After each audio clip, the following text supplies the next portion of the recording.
After I took my daughter to the airport for her business trip to Chicago, my 8-year-old grandson tugged at my sleeve and whispered, "Grandpa, we can't go home. I overheard Mom and Dad planning something terrible against you." We hid in a neighbor's shed. 10 minutes later, I froze in horror. A black van pulled up. Before listening to this story, we have an important announcement for you. Unfortunately, we are discontinuing this channel, and it will be deleted soon. If you want to continue listening to new stories, subscribe to our new channel, Cold Revenge. The link to it will be in the collaboration with this video, in the description of this video, and in the comments. Thank you for your attention. My name is Lawrence Wright. I'm 67 years old, and I live in Denver, Colorado, in a 3-story house on Fairfax Street that I bought back in 1988. Spent 35 years as a court stenographer before retiring 2 years ago. You learn a lot sitting in courtrooms day after day, documenting every word, every pause, every lie. You learn to read people. You learn when someone's hiding something. I just never thought I'd need those skills in my own home. I live with my son Marcus, his wife Danielle, and their 8-year-old boy Owen. My daughter Rebecca moved to Chicago years ago for work, sells medical equipment, doing well for herself. Marcus is 38 now, works as a financial consultant, got his CFP license 5 years back, seemed proud of it. Danielle's 36, works as a nurse in the psychiatric ward at Denver Health. On paper, we're a normal American family, 3 generations under one roof, helping each other out. Except something shifted about 6 months ago. It started small, whispered conversations that stopped when I entered a room. Marcus and Danielle exchanging glances I couldn't quite read. Then came the concerned comments about my health. "Dad, you seem tired lately," Marcus would say, his voice dripping with fake worry. "Have you been sleeping okay?" Danielle started leaving pamphlets about senior care facilities on the kitchen counter. "Just information," she'd say with that cold smile, "in case you ever need it." I remember Marcus differently. When he was Owen's age, he'd wait by the window for me to come home from the courthouse, then run out to show me whatever he'd built with his Legos that day. Somewhere between childhood and now, something changed. Maybe it was when he married Danielle 3 years ago. She's beautiful, I'll give her that. Polished, put together, always dressed like she's heading to a country club. But there's something calculating behind those eyes. She looks at my house the way a real estate agent appraises property. The whispers got louder. Last week I heard Danielle on the phone in the kitchen. "Can't wait much longer. The old man's sitting on nearly $1 million in assets, and he's just letting it rot." She didn't know I was in my office down the hall. 35 years of court stenography taught me to move quietly, to observe without being noticed. Then came this morning. March 12th started like any other Wednesday. Rebecca called the night before asking if I could drive her to Denver International for an early flight, week-long business trip to Chicago. Of course I said yes. Owen wanted to come along for the ride. The kid loves airports, loves watching planes take off. We left at 6 in the morning. Rebecca hugged me goodbye at departures, told me to take care of myself. "Keep an eye on Marcus for me," I joked. She laughed, not knowing how serious I was. The drive back should have taken 45 minutes. Owen sat in the passenger seat, unusually quiet. Normally he'd be chattering about school, about his friends, about the new video game he wanted. But this morning he just stared out the window, fidgeting with his seatbelt. We were about 20 minutes from home when he grabbed my sleeve. "Grandpa, we can't go home." I glanced at him, confused. "What do you mean, buddy?" His voice dropped to a whisper and his hand was shaking. "I heard Mom on the phone last night, after you went to bed. She was talking to Dad about special people coming today, at 3 o'clock, to take you away." My hands tightened on the steering wheel. "Owen, what exactly did you hear?" "She said," he swallowed hard, looking scared, "she said the neighbors saw you talking to yourself by the garage, that it's perfect proof, that the special people from the hospital will take you to a home for crazy people, and then you won't be able to stop them." Every instinct from 35 years in courtrooms kicked in. I've heard thousands of testimonies. I know when someone's lying, and I know when someone's telling the terrifying truth. Owen wasn't lying. His voice had that shaky quality of a child who's heard something he wasn't supposed to hear, something he doesn't fully understand but knows is wrong. What time is it now? I asked, keeping my voice steady. Owen checked my dashboard clock. 11:47. 3 hours and 13 minutes until 3 o'clock. My mind raced through possibilities. Marcus and Danielle thought I'd be gone longer. The airport trip usually takes 2 hours round trip, plus time for coffee, maybe lunch. They were counting on me walking into whatever trap they'd set. I pulled into a gas station, pretending to check my phone. Owen, I need you to trust me. Can you do that? He nodded, his eyes wide. We're going to visit Mr. Chen. You remember him? Lives next door? The nice man with the garden? That's right. We're going to ask if we can sit in his shed for a little while, just until your mom gets home from work. Can you act natural when we talk to him? Owen nodded again, and I saw something in his face that broke my heart. Relief. Relief that his grandfather believed him. Relief that someone was finally going to do something. We drove to Fairfax Street, but I parked 2 houses down from mine next to Mr.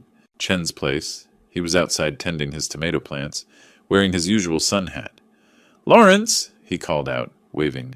"Didn't expect to see you this early." I walked over, Owen trailing behind me. "Morning, David. Listen, I need to ask you a favor. Owen's mom is picking him up after work today around 6. Mind if we wait in your shed? I'm having some work done on the house, and it's going to get noisy." Mr. Chen's face showed confusion for just a second. He could probably see my house looked perfectly fine, but he's a good neighbor, doesn't ask too many questions. Sure, shed's open. Help yourself to the chairs in there." The shed had a small window facing my house, partially obscured by Mr. Chen's fence, but with a clear view of the driveway. I pulled up 2 lawn chairs.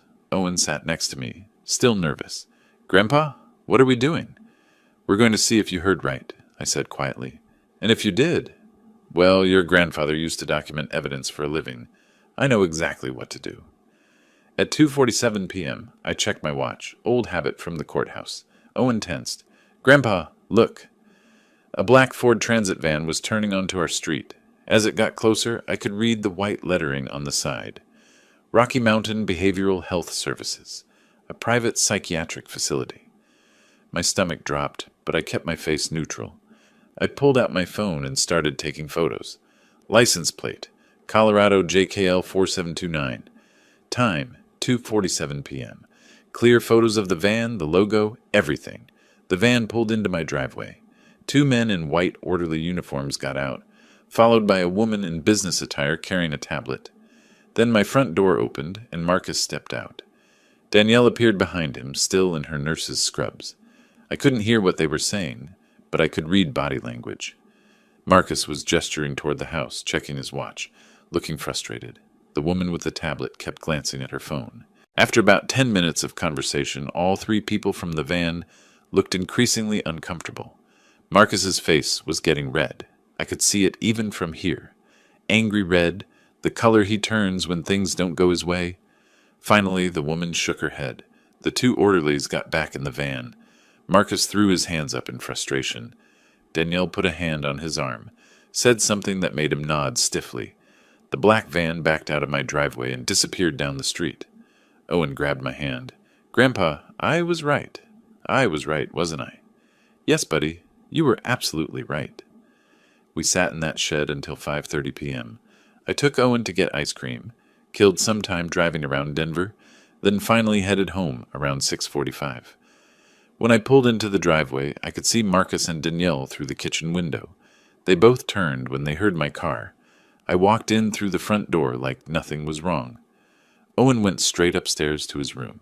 Smart kid, getting out of the line of fire.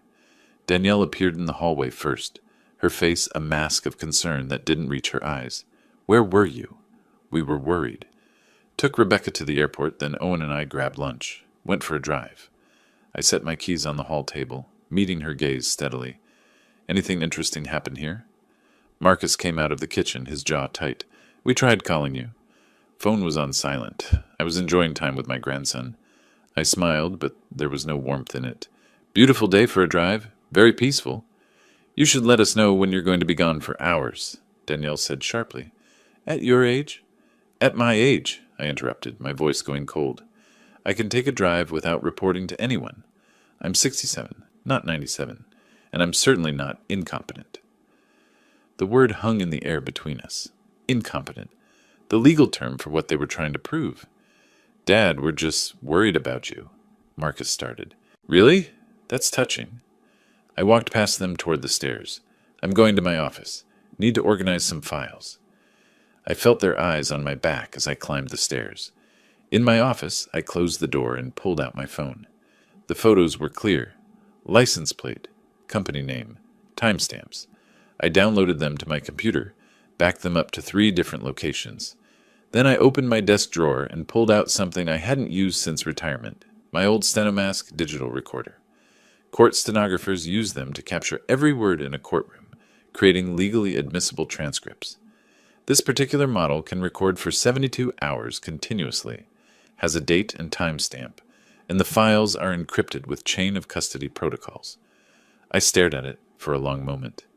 35 years I spent in courtrooms, watching lawyers build cases word by word, watching criminals hang themselves with their own testimony. I knew how evidence worked. I knew what was admissible and what wasn't. I knew how to document a conspiracy. That night, lying in bed, I made my decision. I wasn't going to be a victim. I wasn't going to let my own son steal my life, my freedom, my dignity. They thought I was just some old man, too trusting or too senile to notice what they were doing.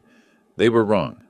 I might be 67, but I spent 3.5 decades documenting every kind of crime you could imagine, and now I was going to document my own son's betrayal, word by word, lie by lie, until I had enough evidence to bury them. They wanted to play legal games. Fine. I wrote the playbook. The next morning, I woke up at 5:30 a.m., same as always. The house was quiet. Marcus and Danielle didn't surface before 7. I made coffee, sat at the kitchen table, and started planning. In my office, I had boxes of equipment from my stenography days. The Stenomask recorder was just the beginning. I had 3 wireless microphones, small enough to hide anywhere. I had audio splitters, backup drives, transcription software that could convert voice to text with timestamps and speaker identification. I had 35 years of knowledge about chain of custody, evidence preservation, legal admissibility. I spent the next few days setting up my surveillance. I hid the first microphone inside an old radio in the living room, antique-looking thing that Danielle always complained about, but Marcus insisted we keep because it was Dad's. The irony was delicious. The second went behind the refrigerator in the kitchen, tucked into the ventilation space. The third I installed in my own office, hidden in the spine of a fake law book on my shelf. Each microphone fed to the digital recorder in my locked filing cabinet. The recorder ran continuously, backing up to encrypted cloud storage every 6 hours. If they found one microphone, I'd still have 2 others. If they found the recorder, I'd still have the cloud backups. And if somehow they got everything, I knew how to testify about what I'd heard. Court stenographers make excellent witnesses. We're trained to remember exact wording, exact context, exact timeline. The hardest part was acting normal. Marcus and Danielle were watching me. I could feel it. Danielle started making comments about my forgetfulness, pointing out when I misplaced my reading glasses, which she'd moved, or claiming I'd repeated a story I'd never told. Classic gaslighting. I'd seen it in domestic cases, in elder abuse cases. I knew the pattern, but I played along. "You're right, honey," I'd say mildly. "Getting old, I guess." And I'd watch her exchange satisfied glances with Marcus. Owen was my anchor. The kid would come to my office after school and we'd play chess or work on puzzles. He never asked about that day in Mr. Chen's shed, but sometimes he'd look at me with worried eyes, and I'd ruffle his hair and tell him everything was going to be okay. I remembered teaching Marcus to play chess when he was Owen's age. We'd sit in this same office and he'd get so frustrated when I'd capture his pieces. "It's not fair, Dad. You know all the moves." I'd laugh and tell him that's why we practice, why we learn, why we pay attention. When did he stop paying attention to the right things? When did money become more important than family? I thought about the day he graduated from college. I was so proud, sitting in that auditorium, watching him walk across the stage. His mother, my late wife Sarah, she would have been crying with joy. We'd saved for years to make sure he could graduate debt-free, give him a good start. And this is what that good start turned into? A son who looked at his father and saw nothing but dollar signs. On the 5th night of recording, I hit gold. It was around 10 p.m. I was in my office, headphones on, listening to the day's recordings while transcribing them. Owen was asleep. I assumed Marcus and Danielle were in their bedroom, but the living room microphone picked up their voices. They must have come back downstairs. Danielle's voice, cold and calculating. The first attempt failed because he wasn't home. But Dr. Ramirez owes me a favor. He'll sign the incapacity documents. No questions asked. Marcus: and then what? We file for guardianship? Exactly. Once the court appoints us as guardians, we can access everything. The house, the retirement fund, the trust he set up for Owen. All of it. Your father won't be able to hire a lawyer if we freeze his accounts first. My hand froze on the transcription keyboard. They were laying out the entire plan, step by step, not knowing I was documenting every word. Marcus continued. I already filled out the home equity line of credit application at Wells Fargo, used his signature from his tax returns, scanned and printed. $85,000 should be enough to start. Danielle laughed. Perfect. By the time he figures out what's happening, he'll be in a facility and will have power of attorney. The old man's been sitting on nearly $1 million in assets, and he's doing nothing with it. We deserve this, Marcus. We've put up with him long enough. I sat back in my chair, the headphones still on, listening to my son and daughter-in-law plan to steal my life. The recording kept running. I kept typing, creating a transcript with timestamps, speaker identification, exact wording. This was admissible evidence. This was conspiracy to commit fraud. This was elder financial abuse. This was forgery. This was everything I needed. I remember Marcus at 16, getting his driver's license. I let him borrow my car for his first solo drive. He came back 3 hours late, the tank empty, and admitted he'd driven to Boulder to see a girl. I was furious, but I didn't punish him. I sat him down and talked about responsibility, about trust, about how freedom comes with accountability. He'd looked at me with those earnest teenage eyes and promised he'd be more responsible. Promised he understood. I should have punished him then. Maybe if I had, he'd understand there are consequences.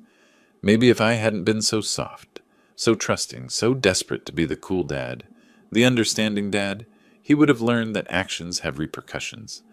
But I'm not soft anymore, and I'm done being understanding. The next day, I contacted a private investigator, found him through courthouse connections, Gerald Hoffman, former Denver PD detective, now running his own firm. We met at Washington Park, two old guys on a bench feeding pigeons, looking like we were discussing the weather. I showed him the photos of the black van, played him portions of the recording on my phone through earbuds, told him about the forged bank documents Marcus had mentioned. Gerald listened without interrupting, his cop face on, neutral, processing, analyzing. When I finished, he let out a low whistle. Mr. Wright, this is serious. If they're forging bank documents and medical records, that's felony territory. But you're smart to document everything first. Give me a week. I'll dig into their finances. Check with Wells Fargo about that application. Verify this Dr. Ramirez connection. You keep recording. And Mr. Wright, he looked at me seriously. Watch your back. If they figure out you know, they might accelerate their timeline. I nodded. I understood the risks. But I'd spent 35 years in courtrooms watching people underestimate the quiet ones, the patient ones, the ones who paid attention to details. Marcus and Danielle thought I was just a harmless old man, too trusting to notice, too weak to fight back. They were about to learn the most important lesson I never taught my son. Never underestimate someone who spent their entire career documenting other people's crimes. That night, I sat in my office looking at the photo of Sarah on my desk. She died 8 years ago, cancer. Before she passed, she made me promise to take care of Marcus, to make sure he turned out okay. I'm sorry, Sarah, I whispered to the photo. I don't think I kept that promise. But I'm going to make sure he learns something from this, even if it costs me everything. I pulled out a legal pad and started making notes. Lists of evidence, timeline of events, potential witnesses, legal statutes. My handwriting was still steady. My mind was still sharp. Whatever lies Danielle was spreading about my incompetence, whatever fake medical documents this Dr. Ramirez was preparing, I had the truth on my side. And in a courtroom, the truth, when properly documented, always wins. I just had to be patient, document everything, build an airtight case, And when the moment came, when they made their next move, I'd be ready. They wanted to put me in a facility? They wanted to steal my life's work, my home, my freedom? Fine, let them try. But they were playing chess with someone who'd been studying the board for 35 years, and I was already 10 moves ahead. The recording equipment hummed quietly in my filing cabinet, capturing every word, every plan, every piece of evidence I'd need. Owen was safe upstairs, probably dreaming about airplanes and video games, not knowing his grandfather was waging a war to protect both their futures. Marcus and Danielle were in their bedroom, probably congratulating themselves on their clever plan, counting money they didn't have yet. And I was here, in my office, surrounded by decades of legal knowledge and the tools to use it, preparing for a battle they didn't even know had started. Let the games begin. The recording equipment ran continuously for the next 5 days.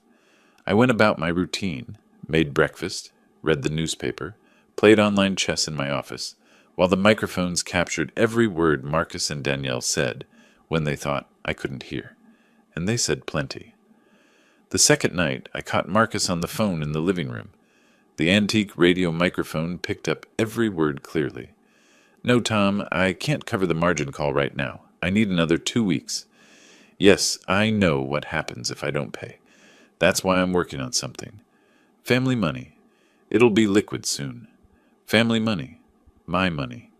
Money I'd saved for 35 years, living modestly, investing carefully, planning for retirement. Money that was supposed to ensure Owen had opportunities, that Rebecca's kids could go to college. Now it was just family money to Marcus, something he was entitled to take. I sat in my office, headphones on, transcribing the conversation word for word. Timestamp, 1947. Speaker, Marcus Wright. Location, living room. My fingers moved across the keyboard automatically, muscle memory from decades of court reporting. Every pause, every inflection documented. The third night brought something even more revealing. Danielle came home late from her shift at Denver Health. I heard the front door close, heard Marcus greet her in the kitchen. "How'd it go?" he asked. "Perfect." Danielle's voice had that satisfied tone I'd learned to recognize, the one that meant she'd gotten what she wanted. I had lunch with Dr. Ramirez, reminded him about that little incident last year with the patient complaint I made disappear. He's very grateful. Said he'll sign whatever documentation we need. And the psychiatric hold? M1 emergency mental health hold. It's a 72-hour involuntary commitment. We just need to demonstrate he's a danger to himself or others. I already filed 2 incident reports at the hospital. Claimed you told me he's been talking to himself, forgetting to eat, showing signs of paranoid delusions. Once Carlos signs off on the evaluation, Rocky Mountain Behavioral will pick him up within hours. Marcus laughed. My father, talking to himself in the garage. That's rich. Mr. Chen actually did see him out there, Danielle said. Lawrence was probably just thinking out loud, but the neighbor mentioned it to me when I took out the trash. Perfect timing. It corroborates our story. I was thinking out loud. I'd been mentally working through a chess problem while organizing my vintage stenography machines. Apparently that was now evidence of dementia. The irony was almost funny. Almost. What about the money? Danielle continued. Have you secured the credit line? Filed the application yesterday. Used his signature from his tax return, scanned it, cleaned it up in Photoshop, printed it on the bank forms. $85,000 should buy us enough time to stop the margin calls and keep my license clean. I stopped typing, replayed that section, listened again to make sure I'd heard correctly. He'd forged my signature on bank documents for $85,000. That wasn't just unethical. That was forgery, bank fraud, criminal impersonation, each one a felony under Colorado law. My son was committing felonies to steal from me. I saved the recording, backed it up to 3 different cloud accounts, then created a detailed transcript with timestamps. The evidence was mounting. But I needed more. I needed to understand the full scope of their plan. Needed documentation that would stand up in court. Needed proof that would be undeniable. The 4th night, I got it. They were in their bedroom, but their voices carried through the heating vents. The microphone in my office picked up everything. Once we have guardianship, Marcus said, we control everything. The house, his retirement accounts, the trust fund he set up for Owen. We sell this place, pocket the profit, move to Cherry Creek like you wanted. What about your father? Rocky Mountain has long-term care facilities. We place him there, visit once a month to maintain appearances. Maybe bring Owen sometimes so it looks like we're caring family members. His voice was casual, like he was discussing where to eat dinner. The old man could live another 20 years, but that doesn't matter. Once he's declared incompetent, we have full control. And Rebecca? She's in Chicago. By the time she figures out what happened, it'll be done. We'll tell her dad's condition deteriorated rapidly, that we had to make difficult decisions. She'll believe us. She always does. Danielle laughed. I almost feel bad. He's been so trusting. He's been naive, Marcus corrected, sitting on nearly $1 million in assets and doing nothing with it. We're actually doing him a favor, putting that money to work instead of letting it rot in some retirement account. I sat motionless in my office chair, the headphones pressing against my ears. This was my son, the boy I'd raised, taught to ride a bike, helped with homework, sent to college debt-free, the man who stood up at his wedding 3 years ago and thanked me for being the best father anyone could ask for. And he was planning to institutionalize me and steal everything I'd worked for my entire life. The recording continued. They discussed timelines, logistics, potential obstacles. Danielle worried about Rebecca asking questions. Marcus reassured her that they'd have legal guardianship by then. Rebecca wouldn't be able to do anything, even if she wanted to. I listened to all of it, documented all of it, time-stamped every word. When they finally went to sleep around midnight, I sat in my office and stared at the screen. Hours of recordings, pages of transcripts, irrefutable evidence of conspiracy, fraud, and elder abuse. But evidence alone wasn't enough. I needed a strategy. I needed professionals who knew how to weaponize this information within the legal system. I needed help. The next morning, I told Marcus and Danielle I was going for a walk in Washington Park. It was plausible. I'd been taking walks there for years, usually an hour or two, sometimes longer. They barely looked up from their breakfast. Don't overexert yourself, Dad, Marcus said, not even making eye contact. Maybe stick to the paved paths. We wouldn't want you to fall. Right, wouldn't want me to fall before you've stolen everything. I'll be careful, I said mildly. Owen, want to come with Grandpa? But Danielle cut in quickly. Owen has homework. He needs to stay home. The boy looked disappointed but didn't argue. I ruffled his hair and left. Washington Park was 15 minutes away. I'd arranged to meet Gerald Hoffman at 10 a.m. near the lake. He'd given me specific instructions. Bench near the boathouse. I'll be feeding the ducks. Approach naturally, sit down, we'll look like two old guys chatting. I found him exactly where he said he'd be. Gray-haired, fit for his mid-50s, wearing jeans and a Colorado Rockies cap. He had a bag of breadcrumbs and was tossing them to a small crowd of mallards. Mr. Wright, he said as I sat down, not looking at me. Nice morning for a walk. That's what I told my son. The one planning to steal your life? Now he glanced at me, his expression neutral, but his eyes sharp. Cop eyes. I recognized them from 35 years in courtrooms.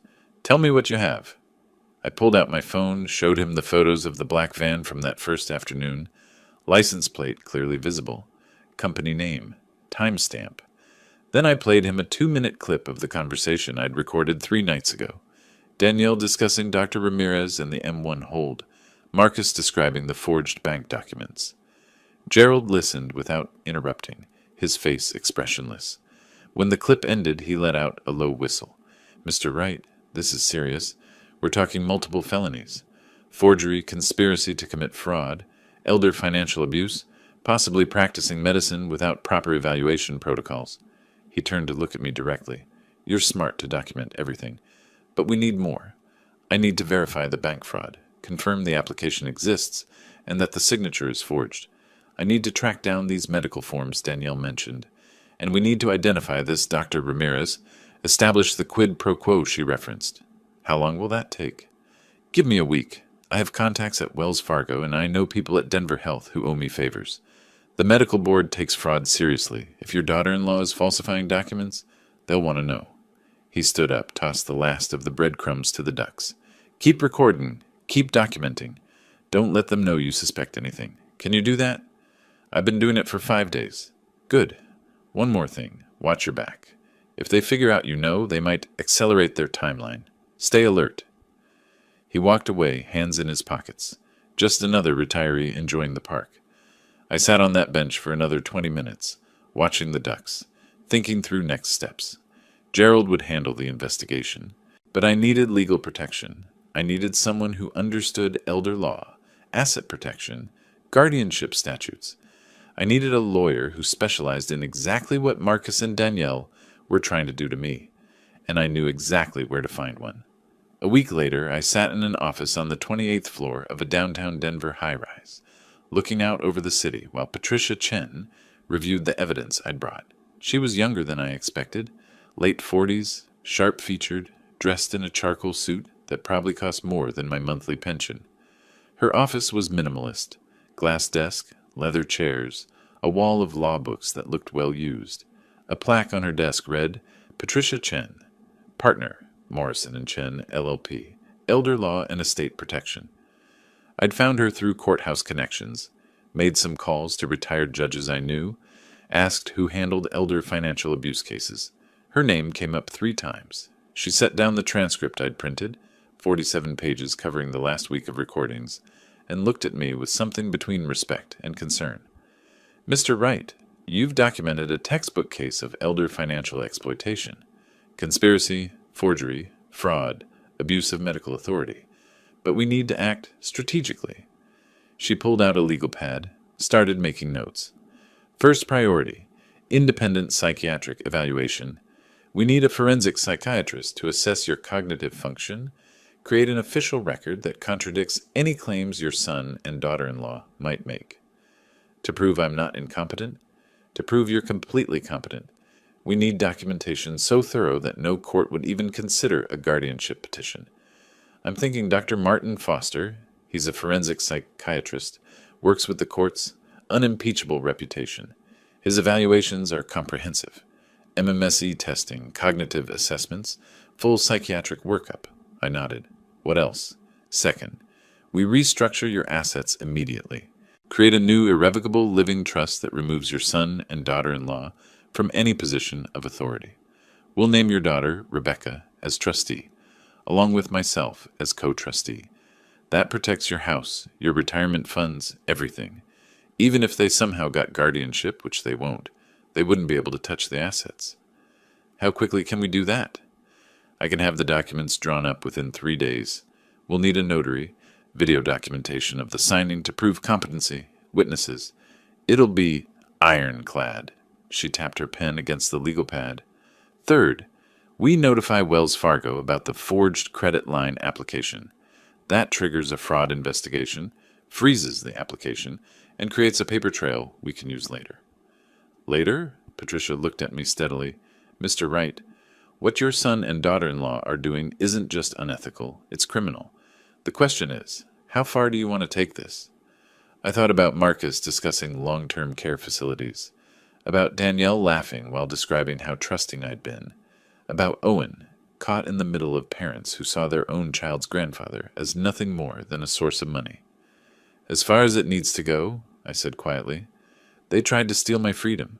They forged documents, planned to institutionalize me, conspired to take everything I've worked for. If there are legal consequences for that, they've earned them. She nodded, unsurprised. Then we document everything, build an airtight case, and when they make their next move, because they will make another move, we'll be ready. But Mr. Wright, you need to understand something. If we go forward with this, there's no going back.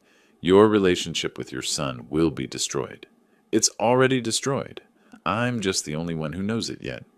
Patricia made more notes, then pulled out a business card and slid it across the desk. This is Dr. Foster's office. Call today. Tell his assistant I referred you.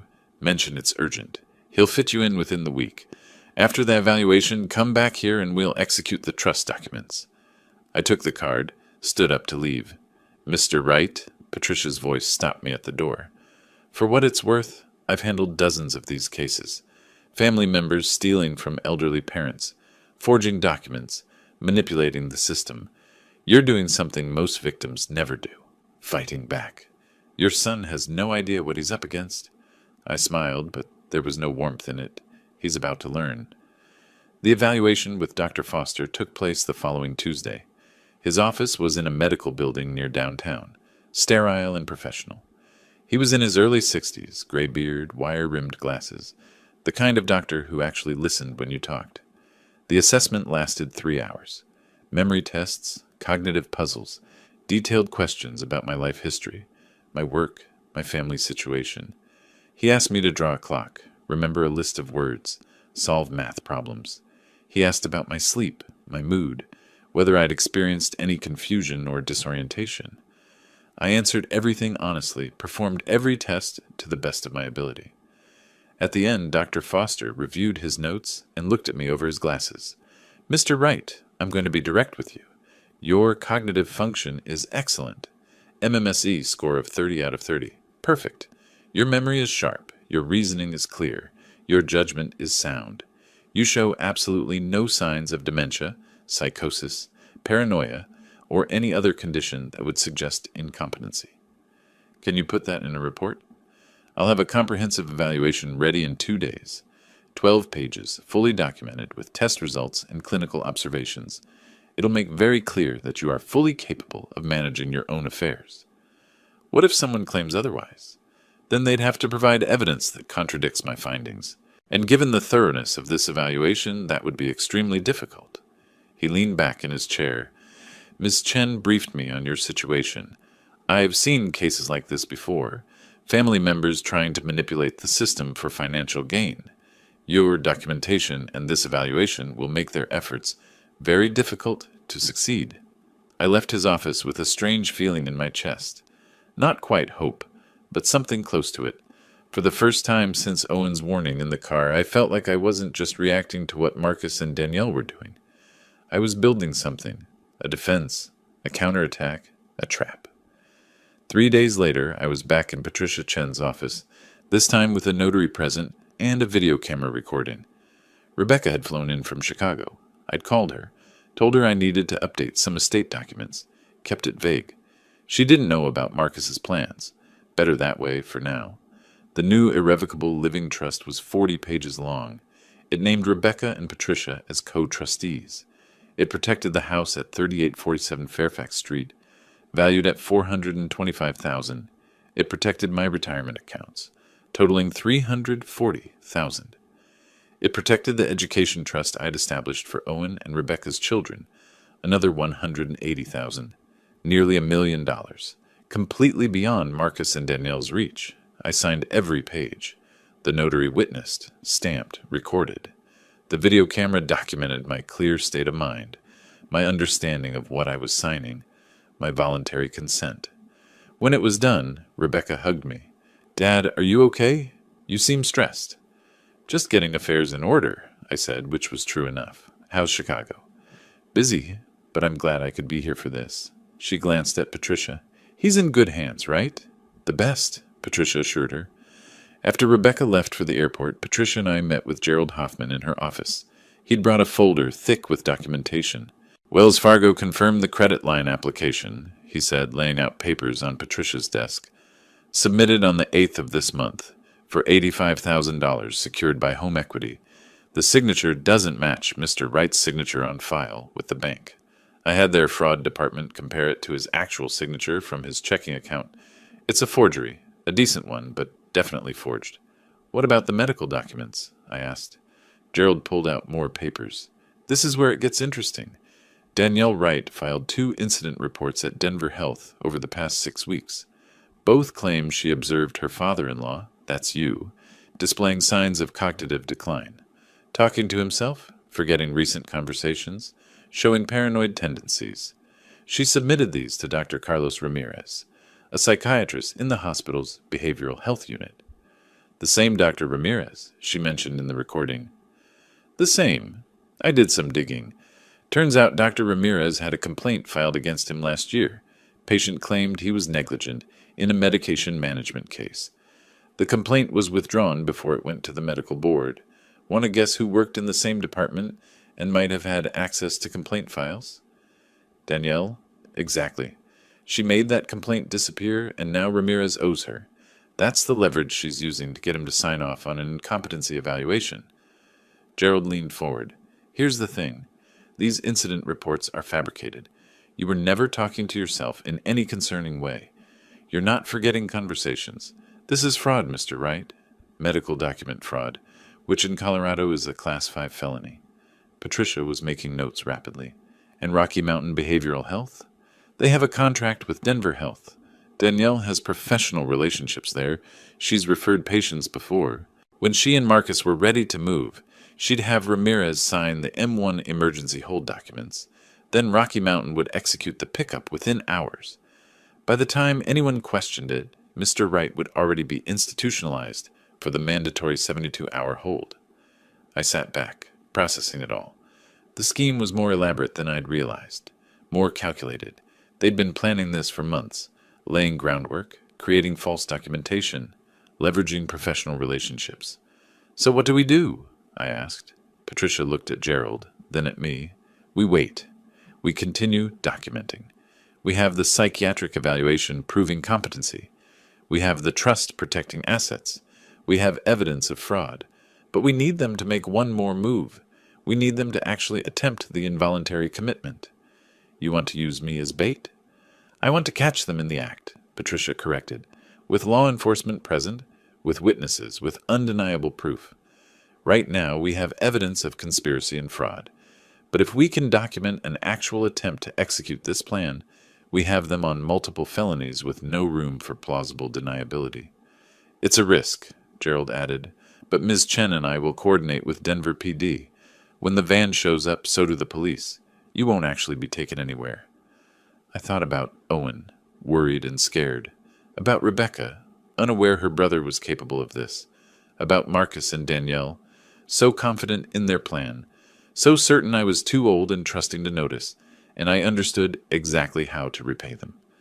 Set it up, I said. When they come for me again, I want to be ready. Dr. Foster's office called 2 days later. His assistant's voice was professional but warm. Mr. Wright? Dr. Foster has an opening this Tuesday at 9. Ms. Chen mentioned this was urgent. I'll be there, I said. Marcus looked up from his laptop at the kitchen table. Doctor's appointment, Dad. Just a checkup, I said casually. Getting old, you know. Have to stay on top of these things. He nodded, already losing interest. Good idea. You should take care of yourself. Right, T, because you're so concerned about my well-being. That Tuesday morning, I drove to Dr. Foster's office in a medical building near downtown Denver. The waiting room was quiet, decorated in calming blues and grays. Magazines I'd never read, generic landscape paintings on the walls. I signed in, filled out forms, waited. Dr. Foster himself came to get me. Early 60s, gray beard, neatly trimmed, wire-rimmed glasses that gave him a scholarly look. He shook my hand firmly. Mr. Wright, please, come in. His office was more personal than the waiting room. Books everywhere, medical texts, psychology journals, a few novels, a window overlooking downtown, comfortable chairs instead of examination tables. Ms. Chen briefed me on your situation, he said, settling into his chair and pulling out a legal pad. I understand you need a comprehensive cognitive evaluation. I need documentation proving I'm not incompetent, I said directly. My son and daughter-in-law are planning to have me declared mentally unfit to steal my assets. They've already falsified medical documents claiming I have dementia and paranoid tendencies. Dr. Foster's expression didn't change, but I saw something in his eyes. A flash of anger, maybe disgust. I've seen cases like this before. It's more common than people think. He picked up a pen. Let's establish a baseline. We'll do the mini mental state examination, some cognitive tests, detailed personal history. The evaluation will be thorough enough that no court would question the results. For the next 3 hours, he put me through everything. Memory tests. He'd give me a list of words, have me repeat them immediately, then again 15 minutes later. I remembered all of them.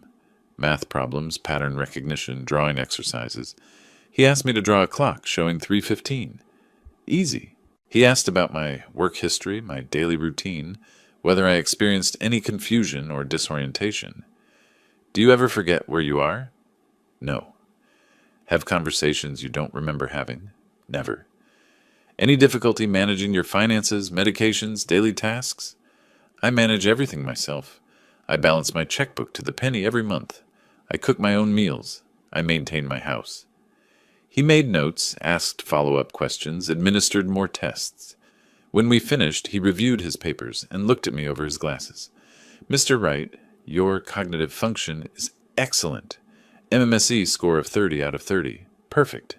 Your memory is sharp, your reasoning clear, your judgment sound." He tapped his pen against the notepad. "You show absolutely no signs of dementia, psychosis, paranoia, or any condition suggesting incompetency. I'll have a comprehensive report ready in 48 hours.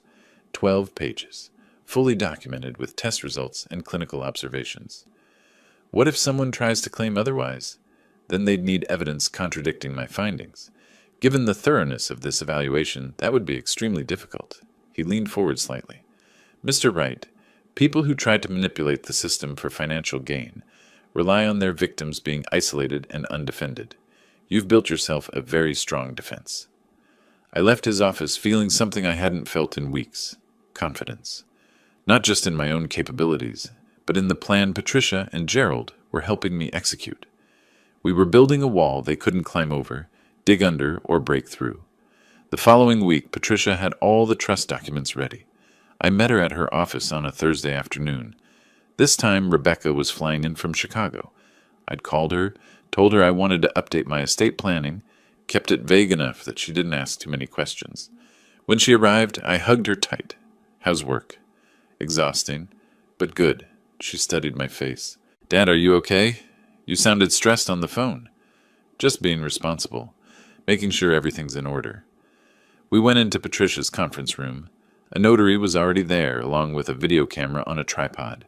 Patricia laid out the documents, 40 pages of legal language that boiled down to one simple fact. I was protecting everything I'd worked for. "This is an irrevocable living trust," Patricia explained to both of us. "It names Rebecca and myself as co-trustees. All assets transfer into the trust. The house at Fairfax Street, valued at $425,000, your retirement accounts totaling $340,000, and the education fund for Owen and Rebecca's children, another $180,000. Rebecca's eyes widened. "Dad, that's nearly $1 million? "That I worked 35 years to save," I said, "and I want to make sure it's protected." We went through every page. I signed. The notary witnessed and stamped. The camera recorded everything. Patricia asked me questions on camera. Did I understand what I was signing? Was I doing this voluntarily? Did I have any questions about the documents? "I understand perfectly," I told the camera. "I'm of sound mind, and I'm choosing to protect my assets through this trust. No one is forcing me or manipulating me." When it was done, Rebecca hugged me again. "I'm glad you're doing this, Dad. But why now?" "Because I'm getting older, honey, and I want to make sure everything's handled properly if something happens to me." She didn't need to know about Marcus. Not yet. That conversation would come soon enough, but today wasn't the day. After she left for the airport, Patricia and I sat in her office with Gerald, who'd arrived while we were signing documents. "The trust is ironclad," Patricia said. "Even if they somehow convinced a court to appoint them guardians, which won't happen, they couldn't touch the assets. The trustees are Rebecca and myself. Marcus has no authority." Gerald pulled out his folder. "Wells Fargo confirmed the credit application. I met with their fraud department yesterday. The signature doesn't match Wright's signature on file. They're freezing the application and filing a report with law enforcement." "What happens next?" I asked. "We wait for them to make their next move," Patricia said. "Based on the recordings, they'll try the involuntary commitment again. When they do, we'll be ready. I've already coordinated with Denver PD. Officer Johnson and Officer Martinez will be on standby. When the Behavioral Health Service shows up, so do we, with police, with evidence, with Dr. Foster's evaluation proving competency."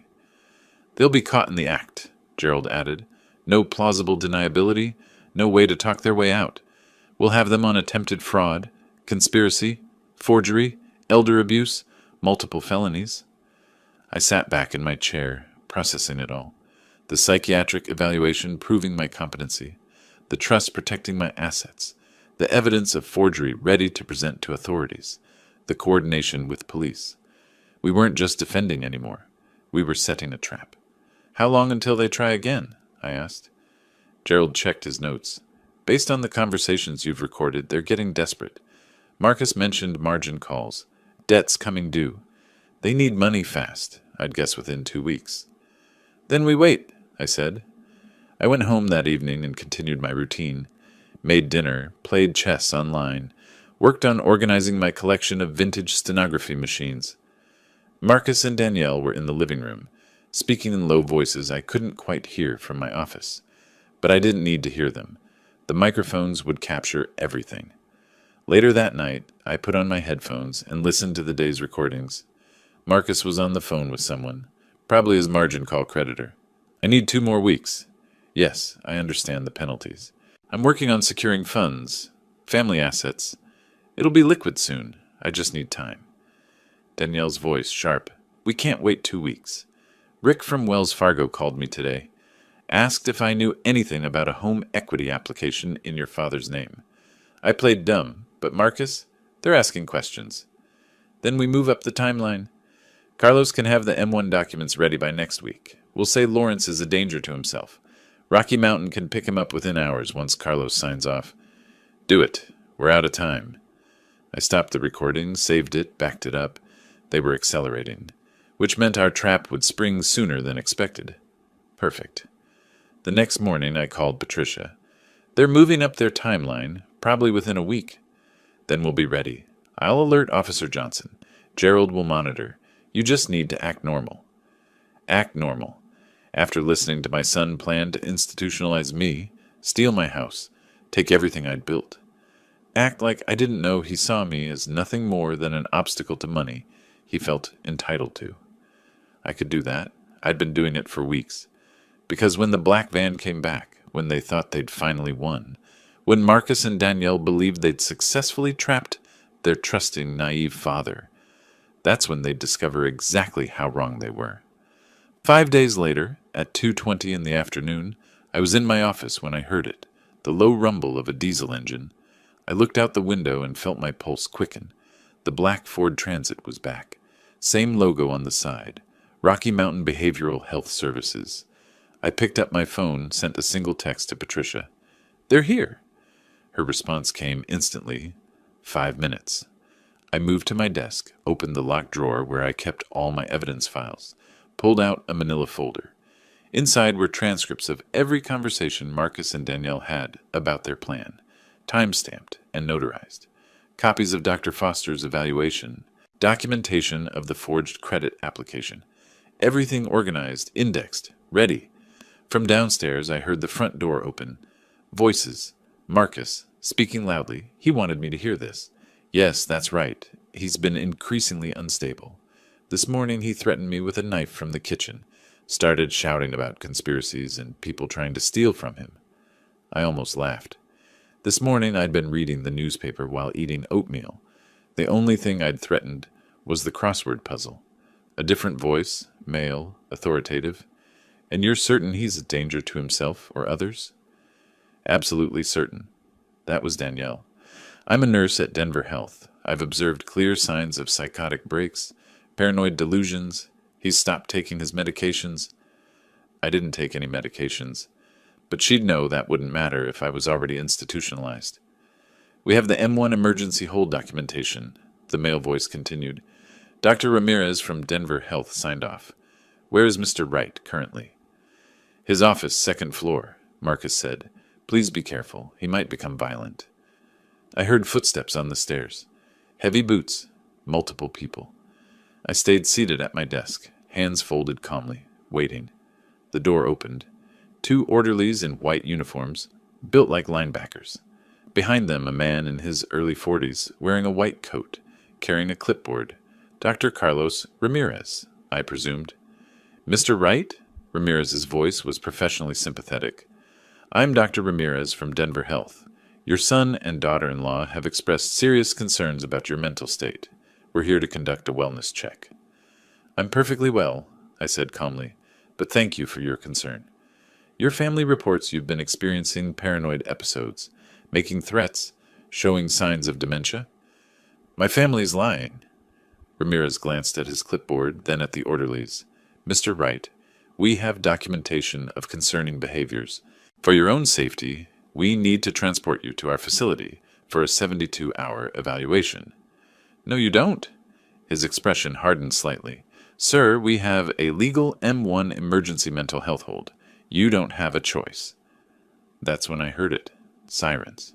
Getting closer. Ramirez heard them too. His confidence wavered slightly. The sirens stopped outside.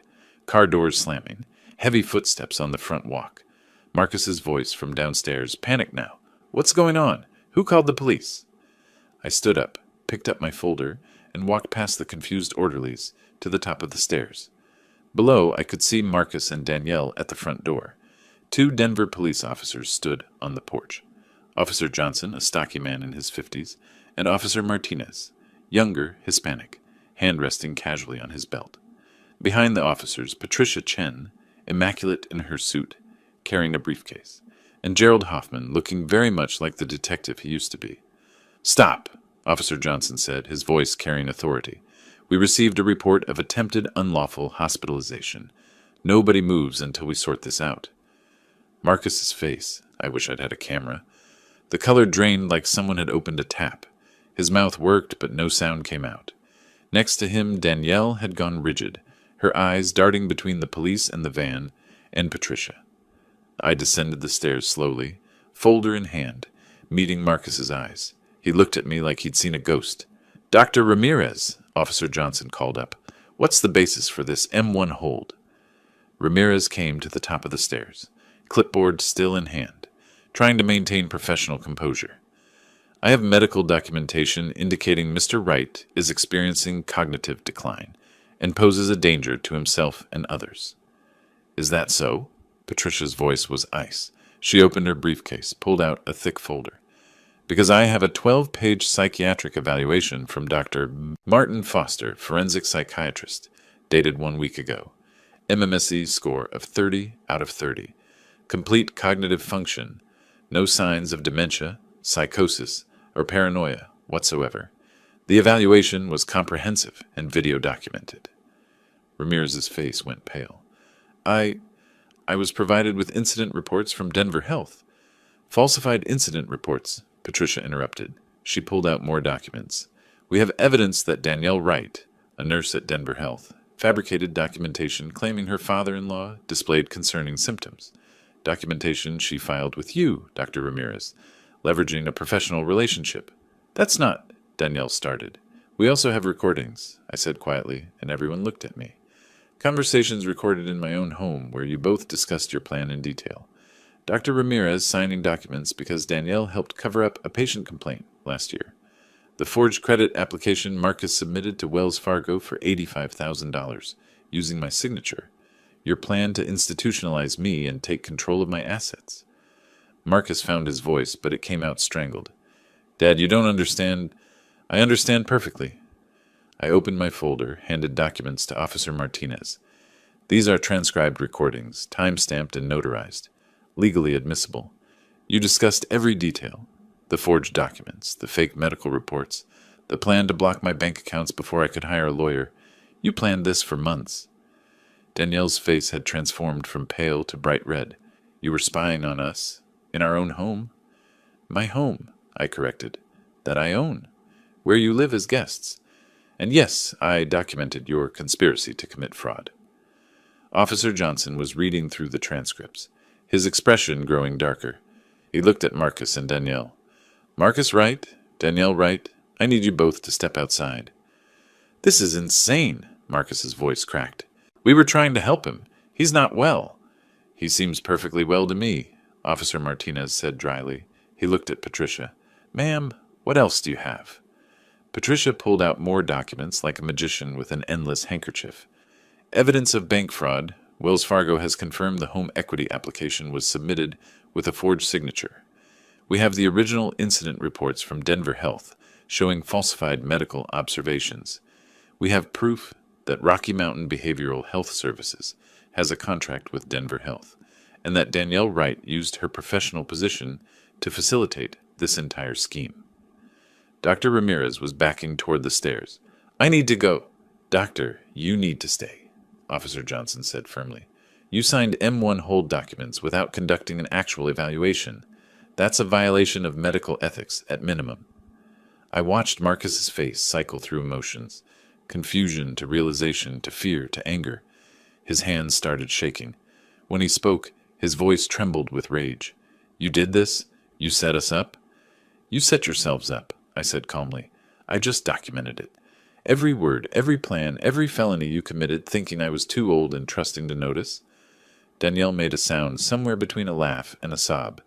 "We were doing this for the family. The money was just sitting there. Useless. You're too old to need it." "The money is mine," I said, voice cold now. "That I earned, that I saved, that I protected with a new irrevocable living trust 1 week ago. Trustees, my daughter Rebecca and attorney Patricia Chen. You have no claim to any of it." Marcus lunged toward me, but Officer Martinez stepped between us. "Sir, don't make this worse." "Worse?" Marcus's voice rose to a shout. "How could it be worse? You're destroying us. I'm your son."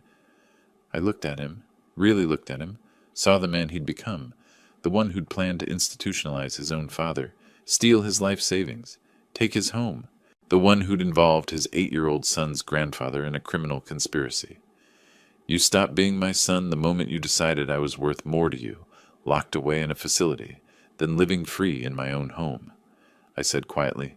"You had everything, a place to live, a family, my support, but it wasn't enough. You wanted what I'd built, and you were willing to destroy me to get it." Patricia addressed the officers formally now. "We're filing charges. Marcus Wright, forgery, attempted theft, exploitation of an at-risk adult. Danielle Wright, falsification of medical documents, conspiracy, abuse of professional position. Dr. Ramirez, medical fraud, violation of professional ethics." Officer Martinez pulled out handcuffs. "Marcus Wright, Danielle Wright, you're under arrest." The sound Danielle made was pure animal panic. She grabbed Marcus's arm. "Do something. Call our lawyer. Tell them we didn't—" "You have the right to remain silent," Officer Martinez said, turning Marcus around. "Anything you say can and will be used against you." I watched them being cuffed, their faces twisted with disbelief and rage. Marcus kept looking at me like I was a stranger. Danielle was crying now, mascara running down her face. "Dad, please," Marcus said as Martinez walked him toward the door. "We can fix this. We can talk. Just tell them you don't want to press charges." I said nothing. As they were led out to the patrol cars, I saw Mr. Chen watching from his yard, eyes wide. Other neighbors gathering, the black van still parked in my driveway, orderlies standing awkwardly by their vehicle, unsure what to do now. Patricia put a hand on my arm. "There's one more thing. Child Protective Services is on the way. Given that Marcus and Danielle have been arrested, they'll need to place Owen. I've already filed paperwork for emergency temporary custody in your name. He can stay with me? You're his grandfather, you have a stable home, and Dr. Foster's evaluation proves you're fully capable. They'll approve it." 20 minutes later, a CPS caseworker arrived. She spoke with the officers, reviewed the paperwork, asked me questions about my living situation and my relationship with Owen. "Mr. Wright, are you prepared to care for your grandson while his parents face legal proceedings?" "Yes," I said without hesitation. "He's my grandson. He'll be safe with me." She made notes, had me sign forms, explained the next steps. When she left, I went upstairs to Owen's room. He was sitting on his bed, hugging a pillow, eyes red from crying. "Grandpa?" His voice was small. "Are Mom and Dad going to jail?" I sat down next to him, put my arm around his shoulders. "They made some bad choices, buddy. Now they have to face the consequences. But you know what? You're going to stay right here with me. You're safe." He leaned into me, and I felt him shaking. "I knew you'd win, Grandpa. I knew you wouldn't let them." I held him tighter, this 8-year-old kid who'd saved me by trusting his instincts and speaking up. "Thank you for warning me that day in the car. You were very brave." We sat there together while the police finished their work downstairs, while the black van finally drove away, while Patricia and Gerald wrapped up their documentation. My son was in police custody. My daughter-in-law was facing felony charges. My home would never be the same. But Owen was safe. My assets were protected, and I was still free. Sometimes winning doesn't feel like victory. Sometimes it just feels like survival. But I'd take it. The next few days passed in a blur of paperwork and phone calls. Patricia wasted no time filing formal complaints. with every regulatory body that had jurisdiction over Marcus and Danielle's professional lives. 2 weeks after the arrests, I sat in Patricia's office while she worked through the list. Colorado Medical Board received the complaint about Danielle on Monday. They're taking it seriously. Falsifying medical documents is one of the few things that gets an immediate investigation. I also filed with FINRA regarding Marcus's CFP license. FINRA? I asked. Financial Industry Regulatory Authority. They oversee financial advisors. When a CFP holder commits fraud, especially against a family member, they tend to act quickly. His license is already suspended pending investigation. Gerald Hoffman leaned against Patricia's desk, arms crossed. The Denver DA's office is moving forward with criminal charges. Prosecutor assigned to the case is Stephanie Moore. She's good, doesn't mess around with white-collar crime. What are we looking at? I asked. Patricia pulled out a legal pad covered in notes. Criminal impersonation, Class 5 felony. Forgery, Class 5 felony. Theft by deception, Class 4 felony.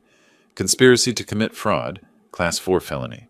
And the big one, exploitation of an at-risk adult, Class 3 felony. Combined, Marcus and Danielle are facing serious time if convicted. Will they go to trial? Depends on if they can afford a decent lawyer, Gerald said. Right now, their bank accounts are frozen as part of the fraud investigation. The $85,000 credit line was never dispersed. Wells Fargo caught it in time, so they don't have access to any substantial funds. I thought about Marcus, who'd always driven a new car, always dressed in expensive suits, always projected success. Now he couldn't even hire his own attorney. Good, I said quietly. Patricia glanced at me. Mr. Wright, I need to prepare you for something. When this goes to court, it's going to be difficult. You'll be testifying against your own son. The defense will paint you as vindictive, cruel, unforgiving. They'll try to make Marcus and Danielle look like desperate parents who made a mistake. They weren't desperate parents. They were criminals who saw their child's grandfather as an obstacle to money. I know that, but a courtroom can be unpredictable. You need to be ready for Marcus to say things that will hurt, to claim you were a bad father, that he was justified in his actions, whatever story his lawyer tells him to tell. I nodded slowly. I can handle it. The first court appearance came 3 weeks after the arrests. Patricia drove me to Arapahoe County Courthouse, a modern building in downtown Denver. We went through security, took the elevator to the 3rd floor, found the correct courtroom. Inside, the room was smaller than I expected. Wood paneling, fluorescent lights, rows of benches like church pews. At the front, a judge's bench, the witness stand, tables for prosecution and defense. Marcus and Danielle were already there, sitting with a court-appointed attorney, a tired-looking man in his 50s, wearing an off-the-rack suit. Public defender, I assumed. They'd gone from plotting to steal nearly $1 million to relying on free legal representation. Marcus saw me enter, and his face hardened. Danielle looked away, but I caught the flash of hatred in her eyes. Prosecutor Stephanie Moore was a woman in her 40s, sharp-featured, wearing a navy suit. She nodded to Patricia, who I learned had worked with her before. "All rise," the bailiff called, the Honorable Judge Robert Thompson presiding. Judge Thompson was a black man in his 60s, gray at the temples, reading glasses perched on his nose. He sat down, reviewed some papers, then looked at the defense table. People of Colorado versus Marcus Wright and Danielle Wright, he read. Criminal impersonation, forgery, theft by deception, conspiracy to commit fraud, exploitation of an at-risk adult. Mr. Walsh, he addressed the public defender, how do your clients plead? Ryan Walsh stood. Not guilty on all counts, Your Honor. Not guilty. Of course they'd plead not guilty. Even with recordings of their conversations, even with forged documents, even with my testimony. They'd claim it was all a misunderstanding, a family dispute blown out of proportion. Judge Thompson set bail at $150,000 each. Marcus and Danielle couldn't pay it. Their accounts were frozen, which meant they'd remain in custody until trial. As they were let out, Marcus looked back at me. His expression wasn't angry anymore. It was something worse, pleading, like he still thought I might intervene, might tell the judge this was all a mistake, might bail him out one last time. I looked away. Outside the courtroom, Patricia put a hand on my arm. That was the easy part. The trial will be harder. When? Probably 2 months. They'll try to negotiate a plea deal, but with this much evidence, the DA won't offer much. They're looking at serious consequences. 2 months. 2 months of waiting, of knowing my son was sitting in a cell, of anticipating the moment I'd have to stand in a courtroom and testify against him. But there was other business to handle first. A week later, I received letters from both the Colorado Medical Board and FINRA.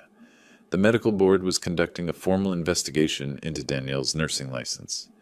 FINRA had temporarily suspended Marcus's CFP certification pending their own review. Then 3 weeks after the first court appearance, a second letter arrived from FINRA. I opened it at my kitchen table while Owen was at school. The letter was formal bureaucratic language that boiled down to one simple fact. Marcus Wright had been found morally unfit to serve as a fiduciary, based on his attempted fraud against a family member. His certified financial planner license was permanently revoked. He would never work as a financial advisor again. I sat there holding the letter, thinking about all the years Marcus had worked toward that certification. The studying, the exams, the professional development, gone. All of it gone because he decided stealing from his father was easier than earning money, honestly. Owen came home from school that afternoon and found me in my office, organizing paperwork. He'd been quieter since the arrest, more withdrawn. The school counselor said it was normal. Processing trauma took time. "Grandpa," he said from the doorway, "can I ask you something?" "Always, buddy." "Are Mom and Dad gonna hate me because I told you what I heard?" I set down my papers and pulled him into a hug. "No, Owen. What your parents did, that's on them, not you. You did the right thing by telling me. You might have saved my life. But they're in jail because of me. They're in jail because they broke the law, because they tried to hurt someone. That's not your fault." He nodded against my shoulder, but I could feel him trembling. This kid had been through so much, listening to his parents plot against his grandfather, watching them get arrested, losing his home stability, and he was only 8 years old. "I love you, Owen," I said quietly. "No matter what happens with your parents, you're safe with me. Always. I love you too, Grandpa." That night, after Owen went to bed, I sat in my office and pulled out an old photo album. Pictures of Marcus as a kid, learning to ride a bike, his first day of school, Little League baseball. Pictures of him graduating high school, then college, his wedding day, looking so happy with Danielle. Where had it gone wrong? Was it when he married Danielle, or had the seeds been there before? Had I missed signs, ignored red flags, enabled behavior I should have confronted? I'd never know for sure. But sitting there looking at photos of a son I didn't recognize anymore, I felt something I hadn't allowed myself to feel since this started. Grief. Not for what Marcus had done, not for the consequences he was facing, but for the relationship we'd had, the person I'd thought he was, the future I'd imagined we might share. That was gone now, dead and buried beneath lies, greed, and betrayal. I closed the photo album and put it back on the shelf. The phone call came on a Wednesday morning, 6 weeks after the arrests. Patricia's voice was tight with controlled anger. "We have a problem. Marcus and Danielle's attorney filed a motion yesterday. They're claiming the recordings you made are inadmissible because Colorado is a two-party consent state for recording conversations." I felt my stomach drop. What does that mean? It means they're arguing you violated the law by recording them without their knowledge. If the judge agrees, all your audio evidence gets thrown out. But I recorded them in my own home, planning to commit crimes against me. I know, and there are exceptions for recording criminal activity, but Walsh is good at what he does. He's making this a technical legal argument, not a moral one. She paused. "We have a hearing in 3 days. I need you to be prepared to testify about why you installed the recording equipment, what you were trying to protect against, the whole timeline." The hearing was held in a smaller courtroom, just the lawyers, the judge, and me. Walsh presented his argument. Colorado law required all parties to consent to recording. There were no exceptions for private residences. My recordings violated Marcus and Danielle's privacy rights. Patricia countered forcefully. "Your Honor, Mr. Wright had credible reason to believe criminal activity was being planned against him. His 8-year-old grandson warned him about a plot to have him unlawfully committed. He installed recording equipment to document evidence of that crime, not to invade privacy, but to protect himself from fraud and false imprisonment. Judge Thompson listened to both sides, asked questions, reviewed the relevant statutes. After an hour, he rendered his decision. The recordings are admissible. Mr. Wright was recording in his own home, which he owns, after receiving a credible threat to his safety and freedom. The defendants were discussing criminal activity. Colorado law allows for recording when there's reasonable belief that evidence of a crime is being captured. Motion denied. Walsh's face tightened, but he nodded. Marcus and Danielle, sitting at the defense table, looked stricken. But Walsh wasn't done. The following week he filed a second motion, this time challenging the living trust I'd created. He argued I'd been unduly influenced by Patricia Chen, that the trust was created under duress, that I wasn't of sound mind when I signed it. Patricia laughed when she called to tell me, "They're desperate. This motion won't go anywhere. We have video documentation of you signing the trust. Dr. Foster's psychiatric evaluation proving competency, witnesses, but it shows they're running out of options." The trust challenge hearing was even shorter than the recording motion. Patricia presented Dr. Foster's 12-page evaluation, the video of the signing ceremony, testimony from the notary who'd witnessed it. Judge Thompson barely let Walsh finish his argument before denying the motion. Mr. Wright was evaluated by a forensic psychiatrist and found to be in perfect cognitive health, the judge said dryly. He signed the trust in front of witnesses, on camera, with legal counsel present. There's no basis for this challenge. Motion denied. 2 motions filed. 2 motions denied. Marcus and Danielle were fighting, but they were losing. Then came the professional consequences. 2 months after the arrests, the Colorado Medical Board completed its investigation. The letter arrived on a Friday. Danielle's nursing license was permanently revoked. The board's report cited falsification of medical records, abuse of professional position, conspiracy to commit medical fraud, and conduct unbecoming of a licensed healthcare professional. She would never work as a nurse again. Marcus had already lost his CFP license. Now Danielle had lost hers. Between them, they destroyed both their careers. The criminal trial was set for midsummer. As the date approached, Patricia prepared me for testimony. We sat in her office, going through the questions the prosecution would ask, the questions the defense would ask, how to stay calm under cross-examination. "Walsh will try to make you seem vindictive," she warned. "He'll ask why you didn't just talk to Marcus, why you went straight to law enforcement, why you're pursuing criminal charges against your own son." What do I say? The truth? You gave them multiple chances to be honest. They chose to lie, forge documents, and conspire against you. You're not vindictive. You're protecting yourself and your grandson. The trial began on a hot July morning. The courtroom was fuller this time. More spectators, reporters from local news. Elder financial abuse was getting more attention lately, and this case had all the dramatic elements: family betrayal, forged documents, attempted false imprisonment. Stephanie Moore, the prosecutor, presented the case methodically. She called Gerald Hoffman to testify about his investigation. She called the Wells Fargo fraud investigator to testify about the forged credit application. She called witnesses from Denver Health, who testified about Danielle's access to medical records and her professional relationship with Dr. Ramirez. Then she called me. I took the stand, placed my hand on the Bible, despite my reservations about religious symbolism, and swore to tell the truth. Stephanie led me through the timeline. The warning from Owen, the first arrival of the black van, my decision to install recording equipment, the conversations I'd captured, my meetings with Gerald and Patricia, the second attempt to have me committed. "Mr. Wright?" she asked. "Why didn't you simply confront your son and daughter-in-law when you suspected something was wrong?"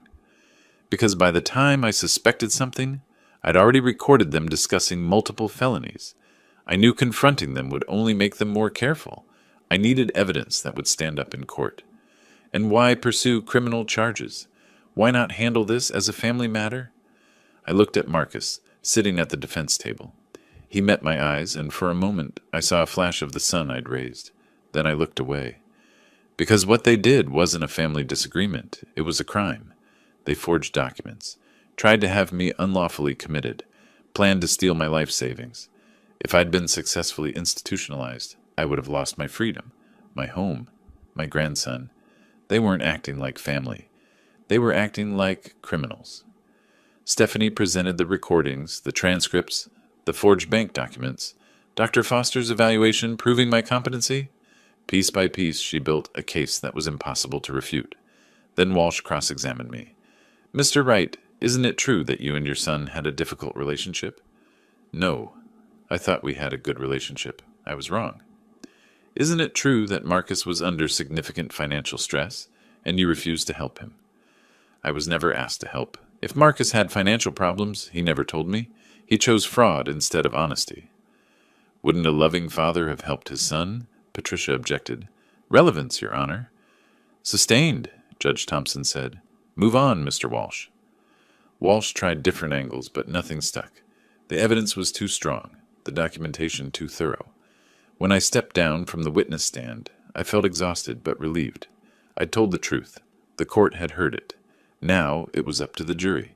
The deliberations took 2 days. On a Wednesday afternoon in late July, the jury returned with their verdict. Guilty on all counts. Marcus closed his eyes. Danielle started crying.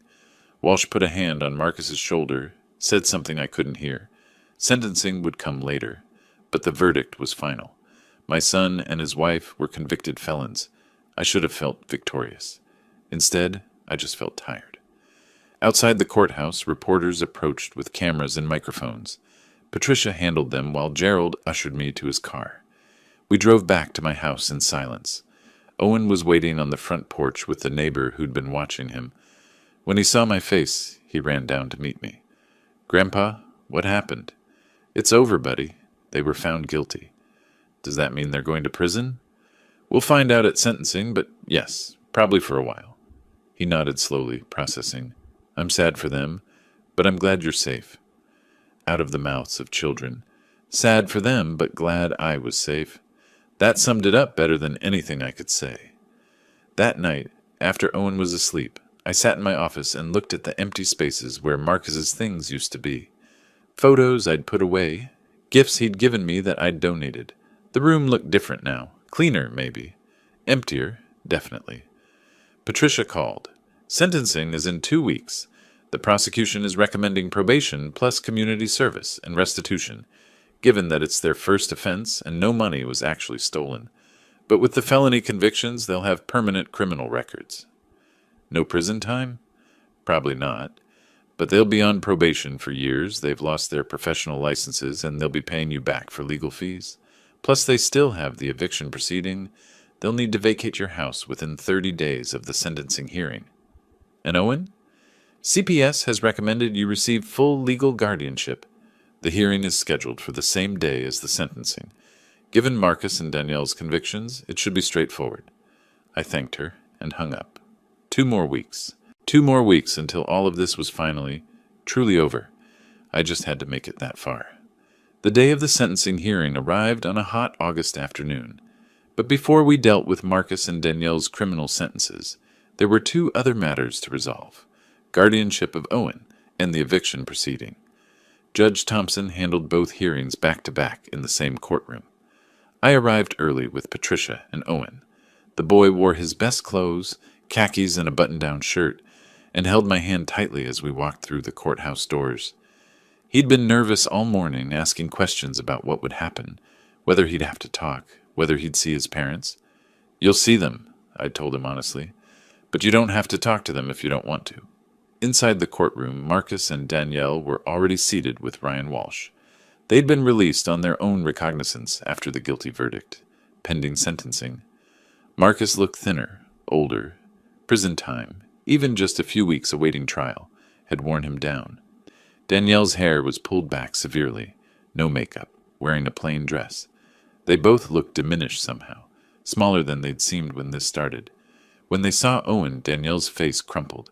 She started to rise from her seat, but Walsh put a hand on her arm, shook his head. Owen pressed closer to me. "All rise." Judge Thompson entered, took his seat, reviewed his papers. "We have 2 matters before the court today. First, guardianship petition. Second, eviction proceedings. Let's start with guardianship." The Child Protective Services representative, a woman named Karen Martinez, presented her report. Owen had been living with me for nearly 3 months now. He was attending school regularly, seeing a therapist twice a week to process the trauma of his parents' arrest, maintaining stable routines. His grades were good. He had friends. He felt safe. Mr. Wright has provided a secure, loving environment, Karen said. The child expresses clear preference to remain in his grandfather's custody. Given the parents' felony convictions and incarceration during the trial period, we recommend full legal guardianship be granted to Lawrence Wright.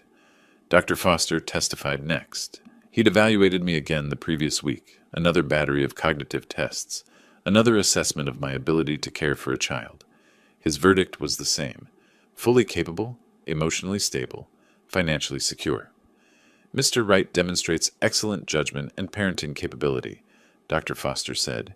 He's created a stable home environment for Owen during an extremely difficult period. The child is thriving under his care. Walsh had no meaningful counter-argument. How could he? His clients were convicted felons who'd tried to institutionalize Owen's grandfather for financial gain. They'd lost all credibility as parents. Judge Thompson didn't deliberate long. Guardianship petition granted. Lawrence Wright is awarded full legal guardianship of Owen Wright until the child reaches majority, or until such time as the court determines the parents have rehabilitated sufficiently to resume custody. Given the serious nature of the parents' crimes against a family member, I find it unlikely that custody will be returned in the foreseeable future. Owen squeezed my hand. I squeezed back. Danielle made a sound, half sob, half gasp. Marcus stared straight ahead, jaw tight. They'd lost their son. Permanently, most likely. Now, Judge Thompson continued, eviction proceedings. Mr. Wright seeks to evict Marcus and Danielle Wright from his property at Fairfax Street. Patricia stood, presented the documentation. The house deed in my name. The fact that Marcus and Danielle had been living there as guests, not tenants. No lease, no rent payments. My right as property owner to revoke that permission, especially given their criminal conduct against me. Walsh tried to argue. Your Honor, my clients have nowhere to go. They have no income. Their professional licenses are revoked. They can't afford housing. They should have considered that before committing multiple felonies against Mr. Wright, Judge Thompson said dryly. Property ownership is clear. The residents have been convicted of serious crimes against the property owner. Eviction granted. The defendants have 30 days to vacate the premises. Marcus exploded. He shot to his feet, face red. This is insane. Dad, you can't do this. We're your family. I met his eyes across the courtroom. You stopped being my family when you tried to steal my life. We were desperate. I was in debt. I needed help. You needed to ask for help. Instead, you chose fraud. You chose to have me committed. You chose to forge documents and plan to institutionalize me. My voice was steady, cold. You made your choices, Marcus. Now you face the consequences. Your Honor? Walsh tried to intervene, but Judge Thompson had heard enough. Mr. Wright, sit down. The court has rendered its decision. 30 days to vacate. If you're not out by then, the sheriff will remove you forcibly. Marcus collapsed back into his seat.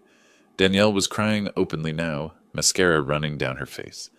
The bailiff called a 10-minute recess before the sentencing hearing. Owen and I went into the hallway. He looked up at me with worried eyes. Grandpa, are they going to go to jail? Probably not jail. Probation, most likely. Community service. They'll have to pay fines. And they can never live with us again? Not in my house. That's not your home anymore, buddy. Your home is with me. He nodded slowly, processing. I'm glad. I feel safer with you. That broke something in my chest. An 8-year-old boy, relieved to be away from his own parents. What had they become, that their own child feared them?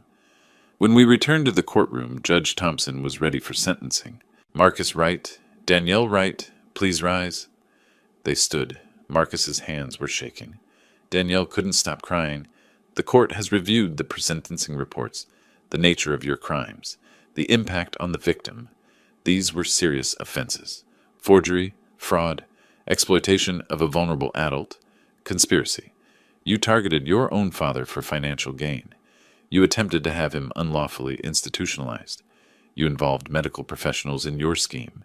You showed no remorse until you were caught. Judge Thompson paused. letting that sink in. However, the court also notes these are your first offenses. No money was actually stolen, though not for lack of trying. The victim, Mr. Wright, has indicated he doesn't seek incarceration, only justice and restitution. I'd told Patricia I didn't want Marcus and Danielle in prison. Probation was enough. I wanted them to face consequences, but I didn't want to destroy them completely. Maybe that made me weak, or maybe it made me the bigger person. I honestly didn't know anymore. Marcus Wright, you are hereby sentenced to 4 years supervised probation, 500 hours community service, and restitution to Mr. Wright in the amount of $12,000 to cover his legal fees. You will also carry a permanent felony record. Marcus nodded, jaw clenched. Danielle Wright, you are hereby sentenced to 3 years supervised probation, 400 hours community service, and restitution to Mr. Wright in the amount of $8,000. Your nursing license has been permanently revoked by the Colorado Medical Board. You will also carry a permanent felony record. Danielle's crying intensified. Additionally, Judge Thompson said, you are both prohibited from any contact with Owen Wright, except through court-supervised visitation, should you petition for such, and should the court grant it. You are prohibited from entering Mr. Wright's property. You have 30 days to vacate. This court is adjourned. The gavel fell. It was over.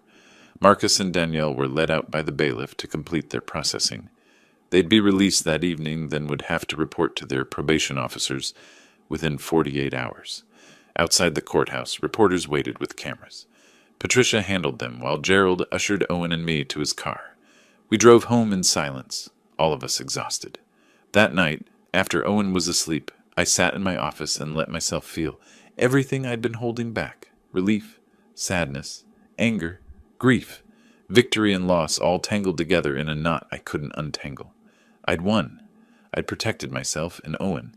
I'd achieved justice, but I'd lost my son in the process. The phone rang, Rebecca, calling from Chicago. I'd kept her updated throughout the trial, though she still struggled to believe her brother had done these things. Dad, I saw the news. It's really over?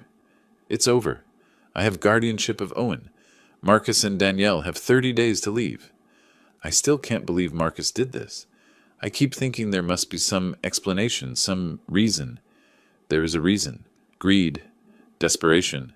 The belief that he deserved what I'd earned. Take your pick. She was quiet for a moment. How's Owen? Dealing with it. He's strong, but he's also 8. This will affect him for a long time. And you? How are you? I looked around my office, at the space where Marcus's photos used to be, at Owen's backpack in the corner, his homework spread on my desk, at the life I'd built from the ruins of the one I'd had. I'm surviving, I said. That's all I can do. The eviction day came at the end of August. I'd expected drama, but Marcus and Danielle arrived at 8 in the morning with a rental truck and moved out quietly. The county sheriff stood by to supervise, but there were no incidents. I watched from the living room window as they loaded boxes, furniture, bags of clothes, everything they'd accumulated over the years of living in my house. Danielle cried the whole time, but Marcus worked mechanically, face blank. Owen stood next to me, watching his parents pack up their lives. Where will they go? He asked. I don't know. Somewhere they can afford on probation wages, I suppose. Do you think they'll ever say they're sorry? I looked down at him. Some people never apologize, Owen, because apologizing means admitting they were wrong, and some people can't do that. By noon, the truck was loaded. Marcus and Danielle stood by the driver's door, looking at the house one last time. For a moment, I thought Marcus might come to the door, might try one last appeal, but he just shook his head, climbed into the truck, and drove away. Just like that, they were gone. The sheriff tipped his hat to me. All clear, Mr. Wright. They're officially off the property. Thank you, officer. After he left, Owen and I stood in the suddenly quiet house.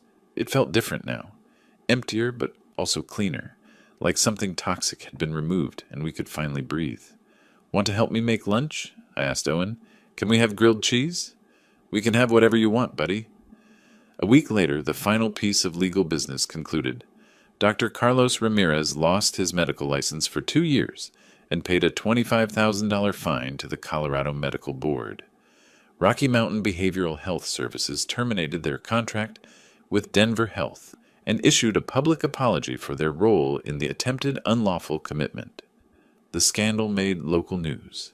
Elder abuse prevention organizations used our case as an example in their educational materials. Patricia told me she'd received calls from 3 other seniors who'd experienced similar schemes from family members, all inspired to fight back after hearing about our case. Some good came from it, I suppose. September arrived. Owen started 3rd grade at his new school. I enrolled him in after-school chess club. He'd shown interest in the game, and I was happy to teach him. We fell into new routines. Breakfast together, school, homework at my desk while I worked on my vintage stenography machine collection, dinner, reading before bed. Simple, stable, safe. One evening I was in my office organizing files when Owen came in. He stood in the doorway, looking at something on the wall, an old photo I'd forgotten to take down. Marcus, at 8 years old, sitting on my lap, grinning at the camera. "Grandpa?" Owen's voice was small. "Are you sad?" I looked at the photo, then at Owen. The same age Marcus had been in that picture. The same innocent eyes before life got complicated. "Yeah, Owen, I'm sad for your dad, for who he used to be, before he became someone I didn't recognize." I paused. "But I'm grateful I saved you. That's what matters." Owen crossed the room and hugged me. I held him tight, this boy who'd trusted his instincts and saved us both. "I love you, Grandpa." "I love you too, buddy." That night, after Owen was asleep, I sat in my office with a glass of whiskey, something I rarely did, and let myself think about everything that had happened. The warning in the car, the black van, the recordings, the trials, the victory, the loss. I'd protected myself. I'd protected Owen. I'd achieved justice. Marcus and Danielle had faced consequences for their crimes. They'd lost their professional licenses, their home, their son, their freedom to live without supervision. Everything I'd worked for, my house, my savings, my dignity, my autonomy, remained intact. But I'd lost my son. Not to death, which I could have grieved cleanly, but to his own choices, his own greed, his own willingness to destroy me for money. Some nights I wondered if I could have done things differently. Could I have confronted them earlier, offered to help Marcus with his debts, found some way to prevent this whole mess? But then I'd think about the recordings, the cold calculation in their voices as they planned to institutionalize me, the forged documents, the lies to Dr. Ramirez, the second attempt with the black van, even after the first failed. They hadn't been desperate people making one bad decision. They'd been calculating criminals executing a months-long conspiracy. I'd made the right choice, the only choice that protected me and Owen. I looked out the window at the dark street, Mr. Chen's house next door, his shed where Owen and I had hidden that first day, the place where this whole thing started, where a scared 8-year-old had trusted me enough to warn me about his parents' plans. Life had moved forward. Owen was thriving. I was healthy, independent, financially secure. Justice had been served. But victories aren't always clean. Sometimes winning means losing something else. Sometimes you save yourself, but can't save everyone. I thought about Marcus, wherever he was now, working some job that would accept a convicted felon, reporting to his probation officer, living in some apartment far from the house he'd tried to steal, separated from his son maybe forever. Part of me, a small part I didn't like to acknowledge, felt satisfaction in that. He'd tried to take everything from me. Now he had nothing. But the larger part just felt tired. I finished my whiskey, washed the glass, checked on Owen one more time. He was asleep, curled around his favorite stuffed dinosaur, breathing steadily. Safe, protected, home. I'd made the right choice. I'd survived. And if that meant losing my son to save myself and my grandson, well, some wars can't be won without casualties. Some relationships can't be saved, only ended. I'd chosen survival over sentiment, justice over family loyalty, protection over forgiveness, and I'd do it again, every single time. The house settled around me, quiet and peaceful. Outside, Denver slept. Tomorrow, Owen would go to school. I'd work on my collection, maybe play some online chess, make dinner. Normal life, continuing forward. The black van was just a memory now. The conspiracy, defeated. The threats, neutralized. I was free. Owen was safe. We had a future. That was enough. It had to be.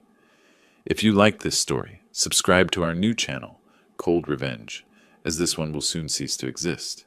You can find a link to the new channel in the collaboration section of this video, in the description, or in the comments. Subscribe so you don't lose us and can continue listening to interesting stories about revenge. Thank you for your attention. 진짜 몰라. 내가 그래서 그게 뭐냐고 맨날 물어봤잖아.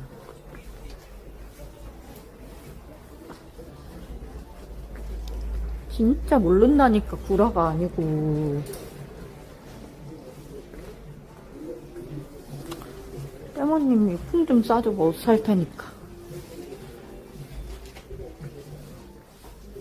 아니, 언니 오빠들은 보라를 봤던 사람이라서 알겠지만 난 몰라. 그래서